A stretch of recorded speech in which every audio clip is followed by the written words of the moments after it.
The Denver Broncos have assembled their 16-man practice squad just a day after they made roster cuts to get to 53. Any surprises or standout players on the list? Plus, we hear from new Broncos kicker Wil Lutz. You're going to get that and much more on today's brand new episode, Locked on Broncos. You are Locked on Broncos, your daily Denver Broncos podcast. Part of the Locked on Podcast Network. Your team every day. What's up, Broncos Country? Welcome into a brand new episode, Locked on Broncos, your daily Denver Broncos podcast, part of the Locked on Podcast Network, your team every day. Thank you so much to everybody in Broncos Country for tuning in, making us your first listen of the day every single day. You can get us for free on YouTube or wherever you get your podcast, so make sure you subscribe. And a special shout out to all the everydayers out there in Broncos Country. I'm your host, as always, Cody Roark, Broncos reporter for Mile High Sports, joined alongside, as always, by my co-host, Sayre Bedinger, site expert, predominantlyorange.com. This episode is brought to you by FanDuel Sportsbook, the official sportsbook of Locked On. Make every moment more. Right now, new customers can bet $5 and get $200 in bonus bets guaranteed. Visit FanDuel.com/LockedOn to get started. Just a day after the madness of trying to assemble a 53-man roster, making tough decisions all across the board to put together your best initial 53.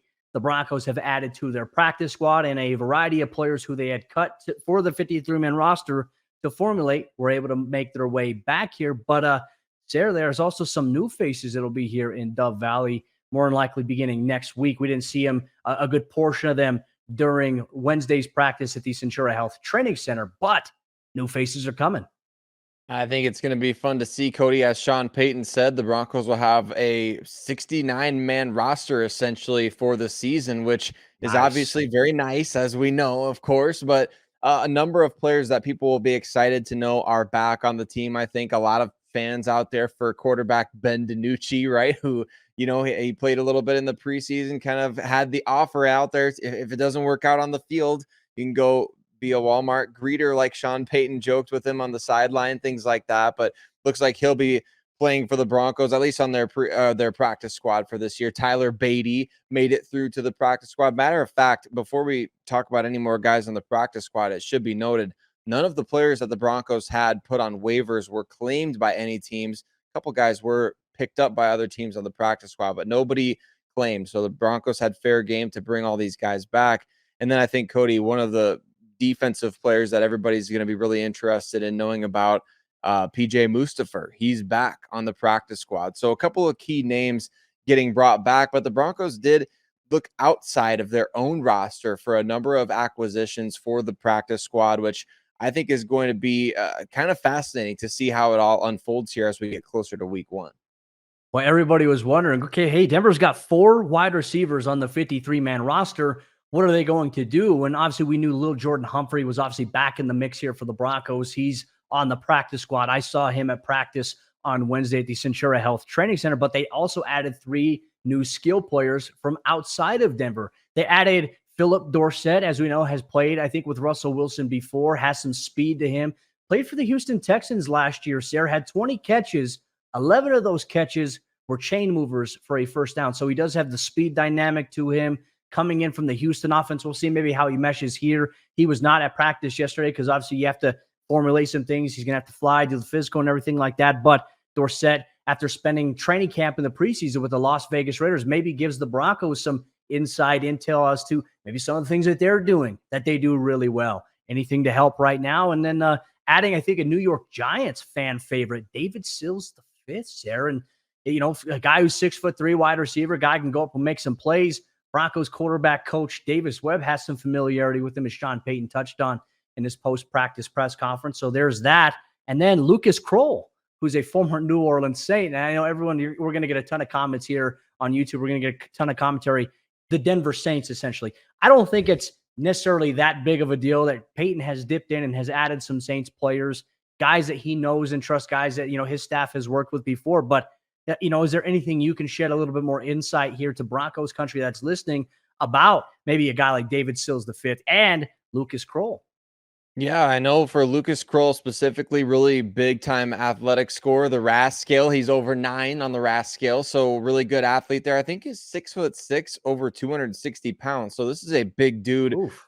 He transferred to Pitt and spent last year. He appeared in one game for the Saints last year, but last year was his rookie year. So look, I mean, Sean Payton wasn't even there. So I guess if you want to talk about guys from the Saints that he's disconnected from, at least Lucas Kroll is one. I really like the Phillip Dorsett pickup, Cody, as a practice squad addition. I think that gives you an option to call him up early.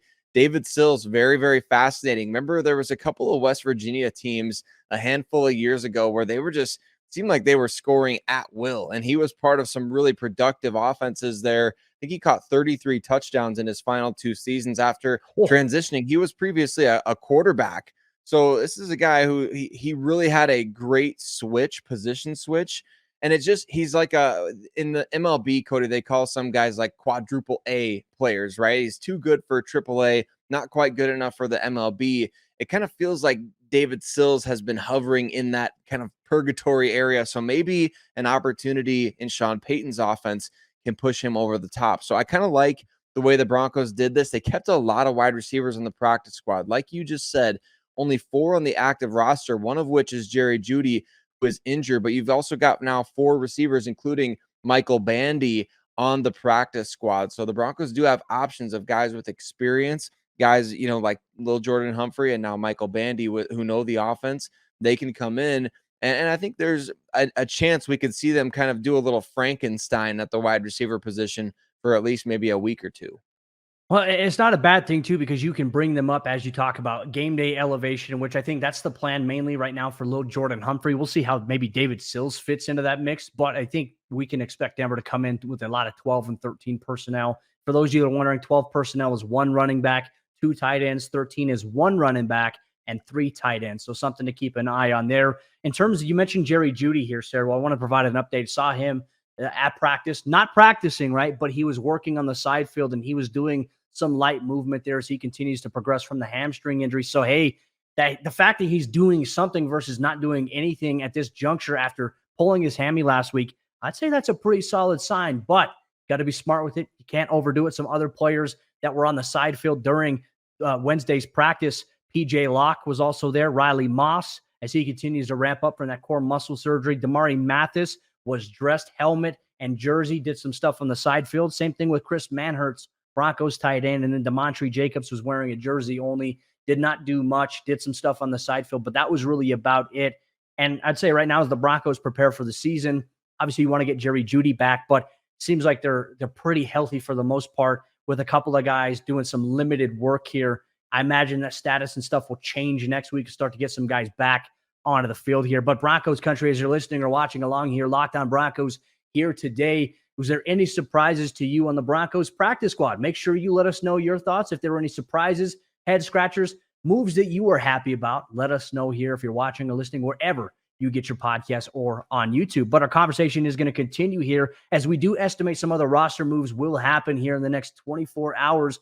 And it'll allow for the Broncos to make some more moves on their 53-man roster. We're taking a look at maybe some short-term IR candidates, 53-man call-ups. Well, you're going to get that on today's episode, Locked On Broncos. This episode of the show is brought to you by our friends over there at FanDuel Sportsbook. Get ready for the NFL season with incredible offers from FanDuel, America's #1 sportsbook. Right now, new customers can bet $5 and get $200 in bonus bets guaranteed. Plus, all customers who bet $5 will get $100 off NFL Sunday Ticket from YouTube and YouTube TV. Let me repeat that. All customers who bet $5 will get $100 off NFL Sunday Ticket from YouTube and YouTube TV. Now is the best time to join FanDuel. The app is easy to use, and you can be on everything from spreads to player props and more. So visit FanDuel.com/lockedon and kick off the NFL season with an offer you won't want to miss. FanDuel, official partner of the NFL.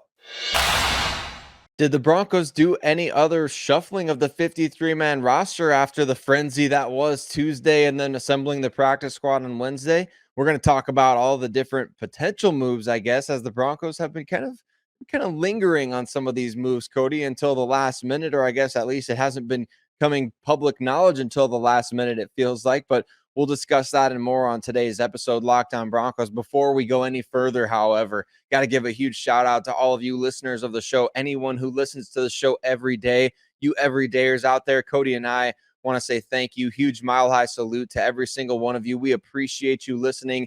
You guys know, free and available everywhere that you get your podcasts. And you can also watch on YouTube, which is what I love to do, Cody. I love to watch not only our show, but other shows within the network. Just awesome to be able to just throw YouTube on the TV late at night, and wherever you listen to us, on the treadmill, at the store, in the car, on your way to work, whatever it might be. We're just so grateful that you choose to participate in the show and listen every single day, as well as commenting on the show. Cody, there was a lot of comments from people just sounding off on the 53-man roster. I enjoyed looking through everybody's opinions. Seems like a lot of people upset about Alberto Cuebanam, a lot of people really excited about other aspects of the roster. So shout out to all of you that take the time to go in there and comment as well. We really greatly appreciate that, and we love getting to engage. So we've got to talk about some roster moves that maybe will be happening, Cody. It sounds like, I guess, as of the time we're recording this, the Broncos didn't turn any expected moves into the transaction wire. We know there were some procedural, what we call them, that, quote unquote procedural moves made to cut guys like Fabian Moreau, Mike Purcell, Quinn Bailey was another. And those guys didn't sign anywhere else. They were supposed to sign back with the Denver Broncos on Wednesday, but ultimately that has yet to happen as of the time we're recording this. Is this something that's simply business as usual, or is there something more going on here? Are the Broncos maybe on Thursday going to look to dip into the additional waiver pool? I don't know exactly what to expect here, Cody, but I'm kind of interested to hear your perspective on it. Yeah, well, I can tell you, just being at practice on Wednesday, it just seemed like it was business as usual. And I think right now it's business as usual, though some of these things can take maybe an extra day or so to formulate. And I think really Denver's focus primarily was getting guys on the practice squad, going through it, their own guys that they had released, and then maybe looking at other guys from other teams.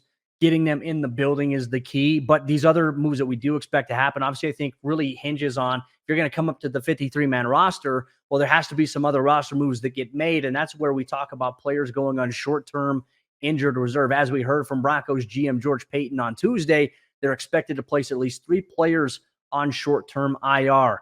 K'Waun Williams is one of those players that obviously underwent ankle surgery on Monday. Then you look at Alex Palczewski, the undrafted rookie free agent offensive tackle who suffered some dislocated fingers. Apparently, I don't know if he's going to get an operation or anything like that, but more than likely he's going to be on short-term IR. It's an easy candidate for them, and that'll open up 2 roster spots there. And I think really the bigger question that we have here, Sayre, right now is, who is that third player that is expected to go on the short-term IR? It could be Riley Moss. It could be PJ Locke, though I would say I saw PJ Locke at practice, not dressed, not doing anything, doing some stuff on the side field, but he's continuing to work his way back. The fact that he was there kind of still gives me maybe some questions as to, okay, hey, who is that third guy that they're going to place on there?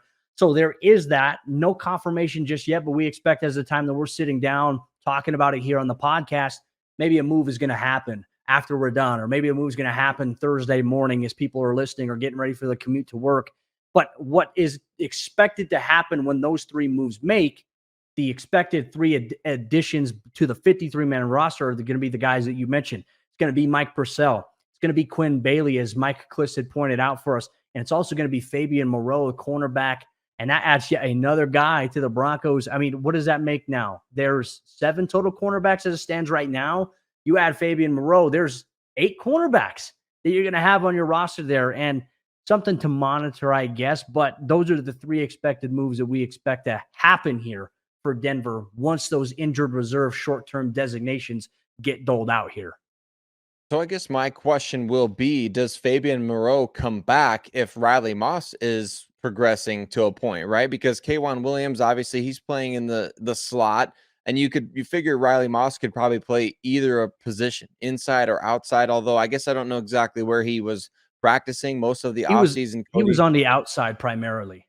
Okay, yeah. So to me, that would indicate if he's ready to go, if they determine he's ready to go, maybe they say, sorry, I don't know what promises they made to Fabian Moreau, but maybe they kind of have a change of plans there. It doesn't feel like Fabian Moreau is a 1-for-1 replacement for K'Waun Williams. That's for sure. It kind of feels more like the Broncos would be utilizing Moreau to replace Moss and what he brings as depth at the outside cornerback position. So I'm kind of interested as well as you to see, especially PJ Locke is getting healthy. Will the Broncos maybe then, let's say they try to make other waiver wire moves? Like I know Jalen Reagor was waived by the Minnesota Vikings. Does he get, if you sign him or whatever, you claim him off waivers, then would you cut somebody like a Delarian Turner-Yell with your safety position being kind of reloaded? Or would it be a Luke Wattenberg, something like that on the offensive line, since you got 10 guys on the O-line right now? So it just feels like the roster construction is, as Sean Payton stated, he made it very clear. So nobody should go getting your undies in a bundle or anything over it. It feels like the roster is very much in flux as we sit here. Like things will change plenty between now and that Raiders game.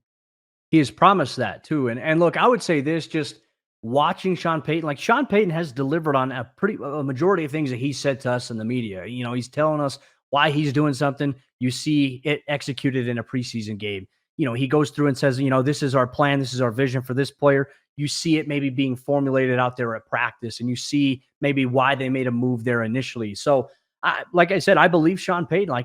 Sean Payton has no you could make the argument for many NFL coaches. They have plenty of reasons to be dishonest with us media hacks.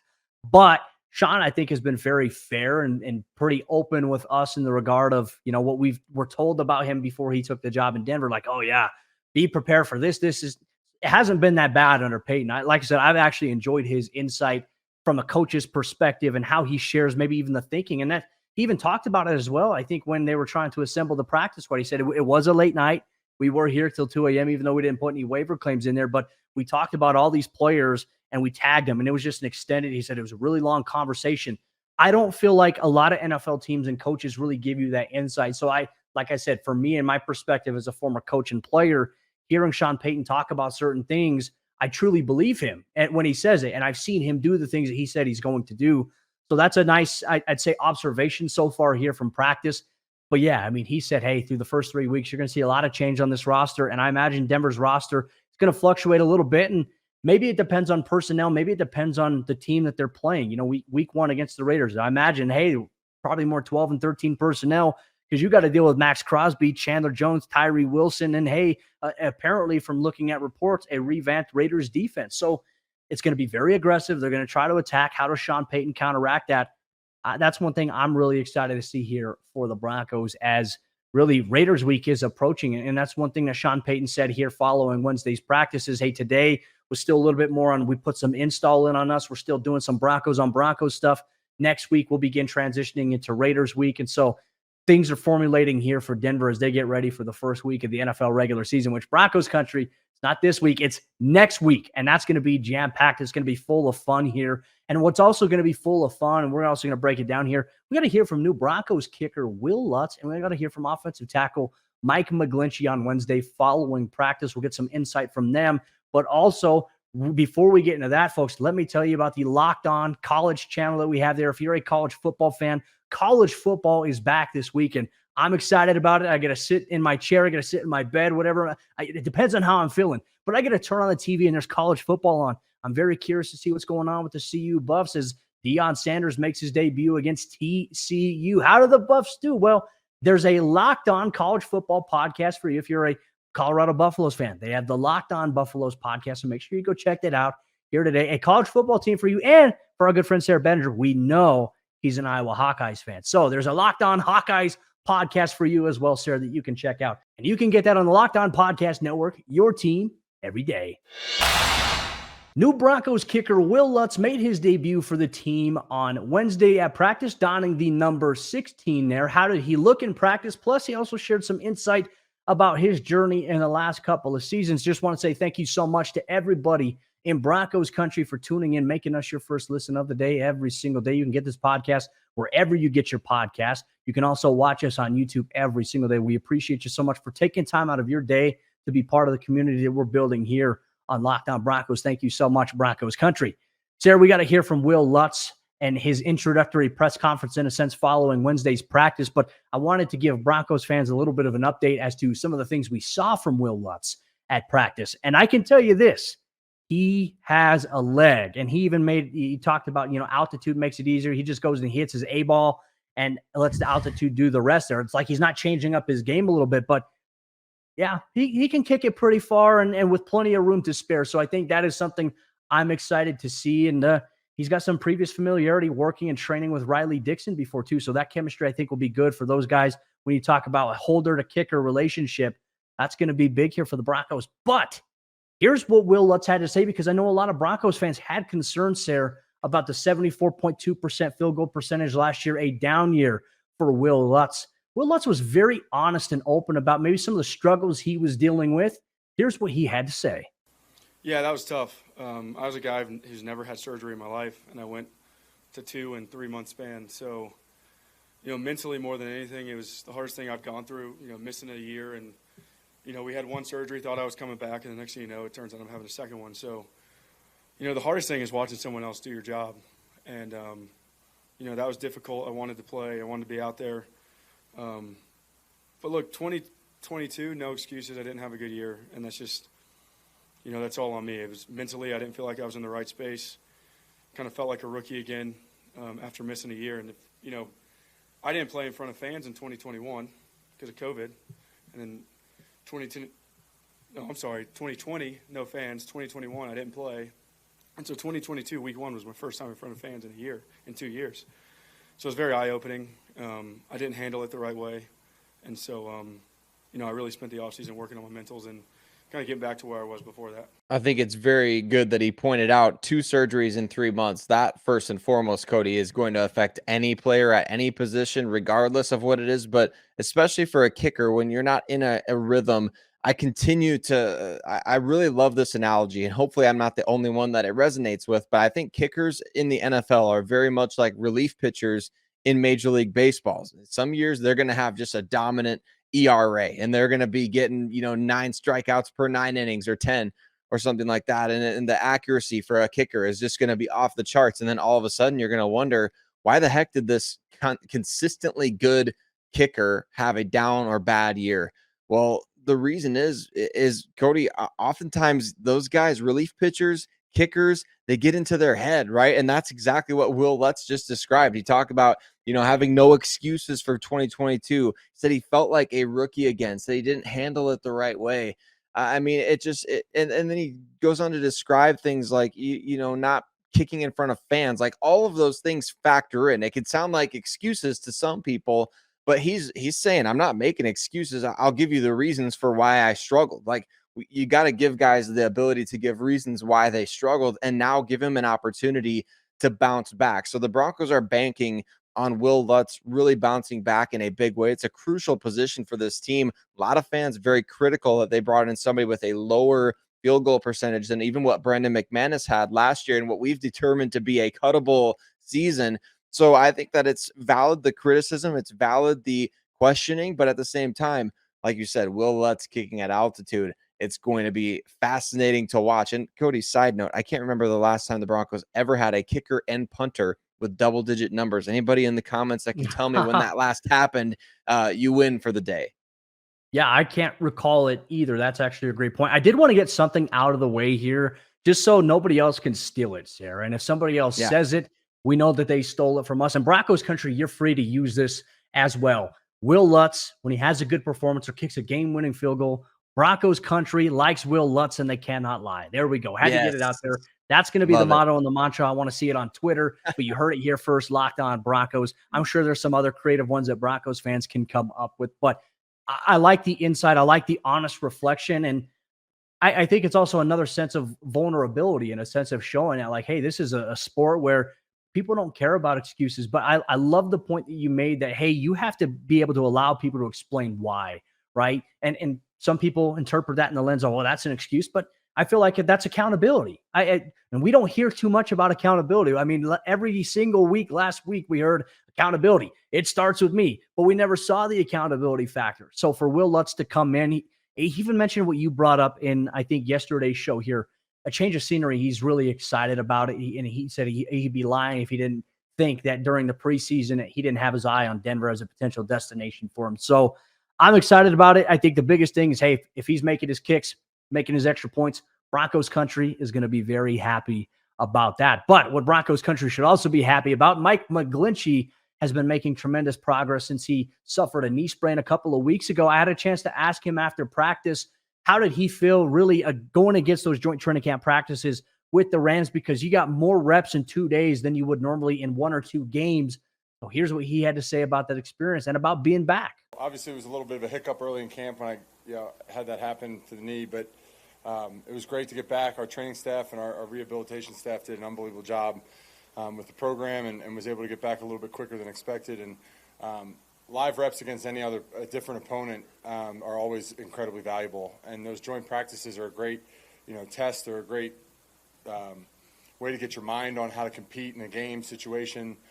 Because every day at practice, it's basically like playing a preseason game. So it was incredibly valuable to get some live bullets from a different jersey, and I'm happy to be back for sure. Certainly speaks to how valuable joint practices are, Cody, for these players, especially Mike McGlinchey, who did not appear in the preseason, but ultimately that's okay. Teams utilize these joint practices, like we talked about, to get even more reps than you would see a starter get in a preseason game. So really, when you look at Mike McGlinchey and what he said here, not to take the attention away from him, but I think the fact that he said he got back onto the field quicker than expected, that speaks very highly of the training staff and the people that are in charge of getting these players back on the field, with whether it's, what you call it, soft tissue or whatever you want to call it.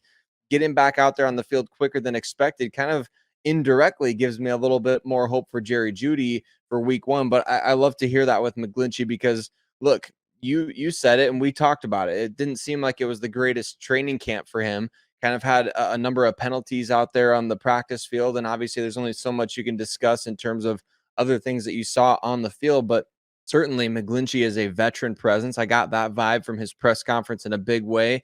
Loved hearing him discuss Jaleel McLaughlin. Loved hearing him discuss kind of the chemistry that the O-line is building and what they want to be known for, which is consistency. So it's just good to have him out there, and it's going to be good to have him. Like he said, the way that things look in week 1, it's not going to be the same as we see, at the end of the season 18 weeks from now. You don't know Bo Lowry. Bo Lowry's obviously getting it done. And look, I think players that I've spoken to have really kind of raved about how Bo approaches injuries and injury management. Sean Payton's obviously raved about it. So, yeah, I mean, you have a knee sprain, you come back in 13 days. That's pretty good progress. Brandon Johnson had the high ankle sprain, came back in 13 days, same exact timeline as Mike McGlinchey. You like to see that. And I think that they have a really cool thing. Like, I don't know if people remember this, but Sean Payton, when he went on the Pat McAfee show during the Super Bowl, he was there on behalf of, I think, a product and what they call it a catapult, right? And so what it does is it tracks player movement, it tracks players' workload and management, and it allows them to get a better idea how much wear and tear they're putting on. And so Sean Payton and the staff, they manage that, and they try to approach it from a smart angle. So it's a different approach than what I think we've been accustomed to seeing in the past here. And it's really, I think, innovative in the sense of how Bo Lowry produces things. But for Mike McGlinchey to be back, that's good news, because I think we're all a little hesitant saying, okay, well, if McGlinchey's not out there, like the optics against Chandler Jones and Max Crosby don't look as great. Now, I still think that, hey, wherever Max Crosby lines up, you should line up whoever your offensive tackle is, but you should also be placing Chris Manhertz right there as well to chip him. I think it's going to have to be a double team effort, against him, so he doesn't single-handedly try to wreck the game.